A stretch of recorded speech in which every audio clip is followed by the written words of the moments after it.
Welcome to The Last Breakfast. Please enjoy the video. In this video, I will explain how to play Halo Infinite on PC. First, you will want to confirm your computer meets the game's minimum specifications, which typically include a modern processor, at least 8 GB of RAM, and a capable graphics card. Next, download the game client from a reputable digital storefront.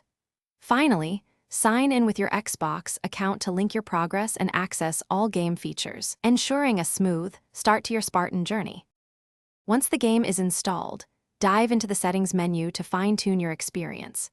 You can adjust graphics options like resolution, texture quality, and frame rate to balance visual fidelity with smooth performance. Many players prefer to customize their key bindings for keyboard and mouse or remap controller buttons for optimal comfort and responsiveness. Don't forget to set your audio levels for clear communication and environmental awareness. Halo Infinite offers a variety of engaging game modes to suit every player.